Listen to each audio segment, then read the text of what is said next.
very good day to our viewers and those listening via Second Advent Radio. Welcome to another edition of Marriage Encounter. I'm Dr. Carson Greene, and with me is Pastor Staton Adams, and we are going to be guiding you through our discourse for today. Those of you who were on last week would know that we had a very exciting time discussing consequences. We're talking about boundaries. We're talking about the whole idea of how you establish boundaries when your spouse is reluctant to carry his or her weight to deal with responsible actions, essentially to live with boundaries. Well, before I get into our discourse, let's just bow our heads for a word of prayer. Eternal Father and our God, please be with us and guide us as we go into today's discussion. Grant us your wisdom and your grace in Jesus' name. Amen. Amen. Pastor, good day. Good day, Dr. Greene, and good day to all of our viewing and listening audience. Trust that you are ready and you have told someone that we are on, and this information is not just for you alone. You can share with your friends, your colleague, whatever. We'll be delighted as many people that we can reach. We last week, Pastor, we ended our discussion with this whole matter of discussing the fact that when individuals establish boundaries, that we want it to be as immediate as possible. In other words, we don't want to wait until a few months after to be saying, remember what you did in January? Because of that, I'm going to do so. The action and the consequence of the action should be relatable. It should be close enough so that it makes sense, so that it becomes relevant. Definitely. And that is so important. We said that while we apply whatever consequences, we have to also know that we should not think of this as something that is punitive. We should still, persevere and see that the person have freedom to make a choice and make the necessary changes or adjustment. This cannot be coerced, and I think I went straight to quote directly from Cloud and Thompson what they said, and the immediacy of the consequences is important, because you say that if it goes along for a long way, then you really diminish the effectiveness. And number two, there can be some other emotions, anticipatory emotions that are going on in that process, while and I specifically mentioned there could be some emotional consequences if it's not addressed urgently. Yeah, certainly. I want to shift quickly to something else related, though. But I think it's also very important in establishing consequences, or when we deal with this matter of consequence, it is important that we are respectful of one another. You know, you're talking to your spouse, right? You kind of mentioned it last week, Pastor, when you said, you don't threaten them, you don't, say things like, right. If you only do so and so again, this is what is. It's not a matter of parenting your spouse. Right. No, your spouse is an adult, and you want to be respectful. So you don't want to be sarcastic. You don't want to be putting down your spouse. You don't want to humiliate your spouse. You want to, in a very respectful, professional way, sit down and share, and because we used the example of substance abuse last week, I want to continue in that vein. If your spouse has an addiction problem, sit down with your spouse and you say, honey, sweetheart, whatever you choose to call each other, listen, this has been going on for far too long. Our marriage has been, trust has been eroded. You are really not pulling your responsibility, or children, if you have, or children are being impacted by this. It is creating a real challenge. It's an emotional struggle for me. And the time has come when I will have to definitely say, if you can't change course, if you can't get professional help, then we're going to have to call this off. So you are doing this not in a threatening way, not saying you all drug addict, you're a little boy, you won't be a responsibility. No, you're not using those kind of derogatory terms. You are seeking in a very professional way to be respectful as a spouse and to recognize that your spouse is an adult, is your spouse after all, and you want to be able to give him or her the courtesy of knowing that I respect you as an adult, as an individual, and this is why I'm speaking to you. I want you to be more responsible, and your irresponsible actions have really impacted our relationship. I'm suffering, our children are suffering, you are also suffering as a result. So let's do something about this, and this is what I've come up with. I'm giving you an ultimatum. I'm using your words, Pastor Adams. I'm giving you an ultimatum. Here is the thing. Either you get help. If you're in Antigua, you may want to say you go to Crossroads or you go to Bevan House and you get the help that is necessary. If you can't do that, I can't stay here any longer. And that's the idea, without being sarcastic, without being demeaning or belittling, that kind of thing. said if you do that, if you don't show respect, because this is an adult, you are equal allies, right? You are equal allies. So there should be no attempt to dehumanize the person, to make them feel lesser because they have this problem or they have this fault. It is really always we are dealing with the issue, not to the person. So be respectful. And I say that be respectful to your spouse anyway, in private as well as in public. And if you become sarcastic and condemning and judgmental, all of that, that is not the type of criticism that will help the cause. And I go back to Dr.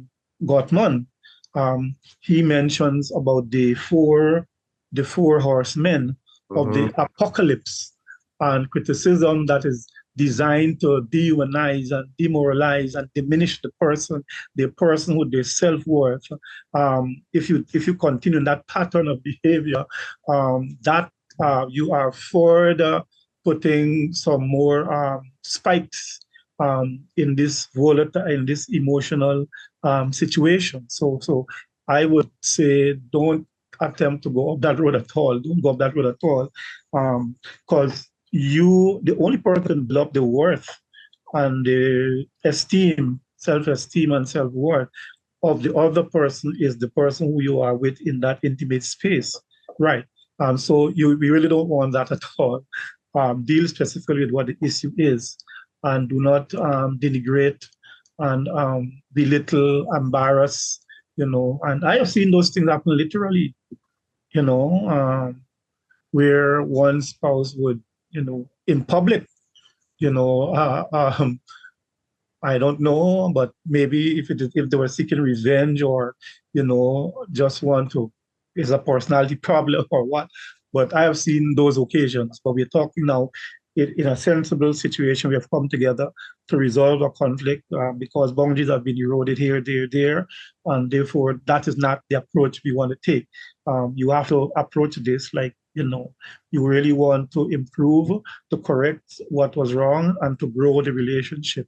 Because you see, these situations are moments for us to see where our shortcomings or faults, where all these things are, and then we put an agenda or plan as to how you are going to fix. So that type of criticisms, John Gottman say, if you follow that pattern, you are breaking down the relationship, you are breaking down the marriage. It's on its way to the cemetery. Yeah, certainly. Criticism is, as you mentioned, one of the horsemen of the apocalypse. The term "the horsemen of the apocalypse," speaks of imminent disaster. And you don't want to kill your relationship. Criticism is never a good thing. I mean, we're talking about destructive criticism here, and so as we move on, we want to bear that in mind. Before we deal with some specific examples, I want to raise another what I consider to be really very important. Um, and that is that the ability to be able to modify the consequences as change takes place. Now, there is a danger. So while we say this, there is a danger here that we understand that you are not going to be quick. For example, you, again, to use our example, if you don't go and get the help, get the rehab that is necessary for your addiction problem, then, I can't stick around any longer. Sorry is not enough. I'm sorry, I'm not going to do it again. I pledge I'm not going to raise my voice. I pledge I'm not going to be abusive again. That's a good pledge, but that's not good enough. You need time, a demonstration of real change. And a demonstration of real change can only be shown over a period of time. So as you observe these changes, as you realize that your partner has definitely taken concrete steps and is becoming more responsible, you can modify the consequences accordingly. Because, progress needs to be celebrated. So when progress is made, you can celebrate it. And that is an encouragement. We like to be encouraged. But be careful. I'm stressing this, Pastor. Be careful not to be too quick, because some individuals will make grand and glorious promises, and after a day or two, it's all forgotten. You must be saying something very passionately there, but yes. Yeah, and that is very well put, because you know um, you're helping to change, and you want that. And particularly, I might take out this example. If it is abuse, intimate partner violence, um, then you don't just be too quick, to modify the consequences in that situation, because the person, well, in some jurisdiction, I don't want us to take this lightly, because I don't know who is our audience here. So I will also speak in terms of what the law says, because you do marriage and family law. What the law says. The law says that you can exit yourself from the relationship. There can be a temporary separation, so the person will get help. You don't send a person back into an abusive situation, even if you pray the whole day or whole night, right? People need time to reform and to change, and that is one specific area that time, because I read the literature concerning the level of intimate partner violence and abuse in the Caribbean region. So I just thought I should say that as an educator, as a family life educator, there are some situations that will take longer than others to be reconciled, and intimate partner violence is one of them. That's a very powerful point you're making there, and that is true. It's something we don't want to take for granted. Intimate partner violence is, we spoke a few weeks ago about levels of infraction. Mm-hmm. Every infraction doesn't carry the same weight. Right. So if you promise to pick up the groceries and you forgot, that doesn't carry the same weight as unfaithfulness. Right. So when we talk about intimate partner violence, when a man hits a woman or a woman hits a man, when the relationship becomes toxically abusive, this is not something that can be corrected overnight. No. This is not something just for an apology. Apology has to be demonstrated by action. And this means that individuals need to get therapy, need to be reformed, refocused. And this obviously is going to take time. So I've had situations where I have said as a precondition, listen, y'all are going to have to separate so that I can work with you both. If you stay in that condition, you are going to kill one another. And so you may have to do that in order to really do real therapy and get people to the point where they can reasonably understand their true condition, their true propensities, acknowledge where they have character weaknesses, and be willing to put in the hard work to work on them to reform Mm. so that they Yes. can eventually come back together as whole individuals. Yes. And that is what you will be aiming for. But you just raised that as one of the classical examples that would require time and patience, right? It's not a quick fix in this one, particularly if that is the issue. And that is so important, very, very important that particularly our women pay attention to this, right? Because that whole intimate partner violence has some cycles that include that honeymoon phase that say, I love you, I cry, I bring roses, I bring your best brand of ice cream, and that's the same night I will kill you, right? That's the Yeah, same night I will seriously. kill you. So with that is one, I'm saying to our audience, that is one that we don't, people can change because a learned behavior, the behavior can change, but you have to give it time and you have to see the evidence.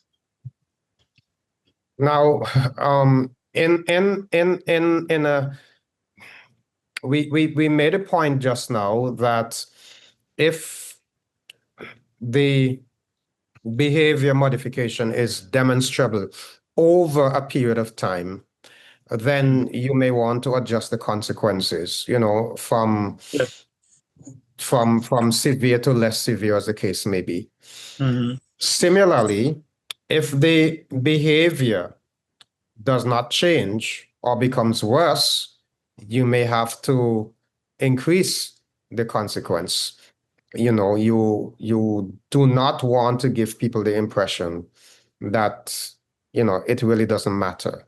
And there comes a time in the life of a marriage when, well, let me say that differently, because this does not apply to all marriages, and we hope that most marriages will not get here where you have to speak the language of separation, where you have to speak the language of moving out so that somebody can get the help they need. Now, what we need to bear in mind, and I like to take opportunity to say this, Pastor Adams, going to a seminar, a marriage enrichment seminar, or or going to a counselor just to get a checkup and to see how things are, is a good thing. Nothing is wrong with that. More married people need to check in every now and then. There is a stigma in our society that says if I go to a counselor, something is wrong with me.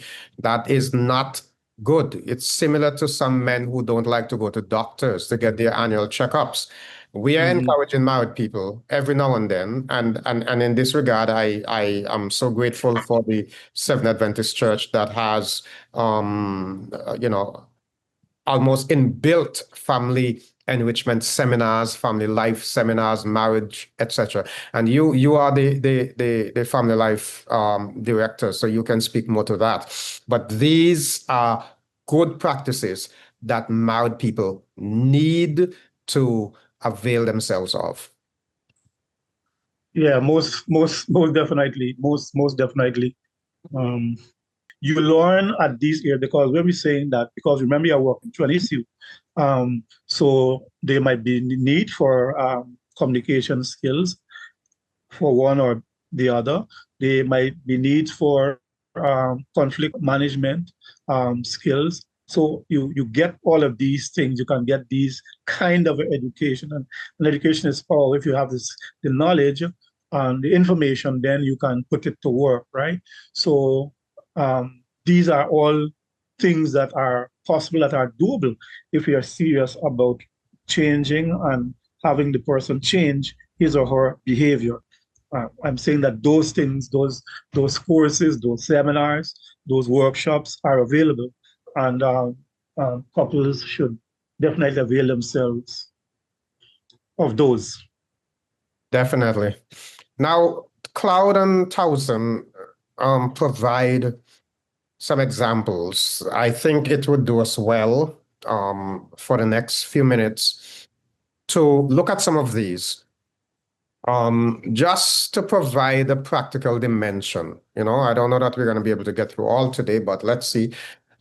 So if there is a boundary that is violated, your spouse is concerned that the his or her partner is keeping the place very messy.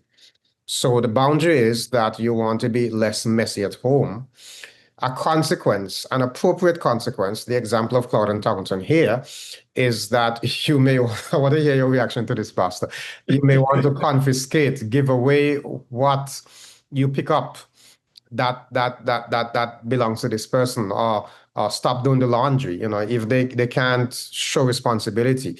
Let's see here, so you come home and you take off your shoes, you leave them in the living room, you take off your jacket, you leave it right there, and so your spouse is always picking up after you. Your spouse may say, listen, if I have to go around and pick up things, I'm going to consider them garbage or things that you don't want, and I'm going to give them away.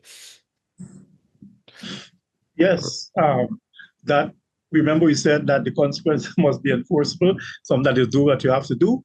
Well, if it comes to doing that, you have to do that and see if the spouse is still going to leave the things anywhere for you to give it away.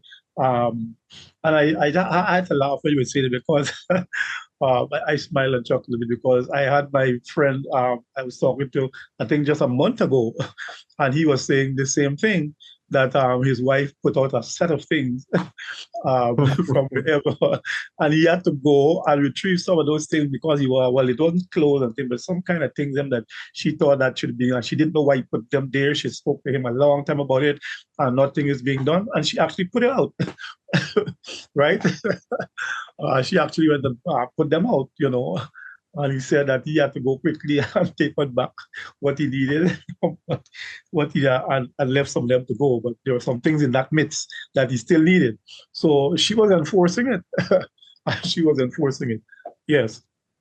Yeah, so it's, now I can imagine some persons listening here saying, "Who? He could ever do that to me, or she could ever do that to me." But listen, if you are not responsible enough to take care of what is yours, why should your spouse be doing that for you? Why should your spouse having to be taking up your clothes, putting them in the laundry? I mean, you leave it behind. Your spouse may decide to consider it garbage and put it in the bin. And then you learn. And that's the idea. That's the idea. Well, let's take another one, Pastor. Another example. So let's talk about lateness. This is a big one. If an individual is habitually late, the example here is, you may have to leave for the meeting without them, leave to go to church without your spouse. Now, we have, I believe, a lot of church-going people listening to us right now. I listened to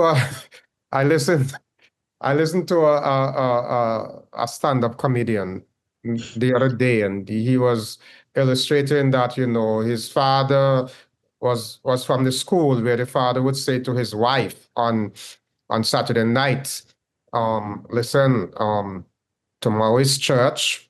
You notice that I'm taking out my clothes. You notice that I'm ironing my shirt. You notice that I'm getting ready. And the wife would say, I'll do that in the morning. And he would say, departure time is 8 o'clock. And he said that the father would go in the car at 7:45, and he sits down and he waits and he looks at the clock. And when 8 o'clock comes and he turns at ignition and he rolls out, no stopping, So this matter of lateness is one that I'm sure a lot of people can identify with. Now, if you are habitually late and you say to your spouse, listen, you need to do better. You need to do better. I mean, your spouse is habitually late and you say to him or her, you need to do better. This means that I'm always going to church late. I'm always getting there late. Then the consequence is you do something. Listen, I'm sorry, you're going to have to come. You're going to have to find a way to get there. Maybe they have a different vehicle. It may be a little more expensive for us to drive 2 vehicles, but I want to be early and I'm going to have to leave you behind.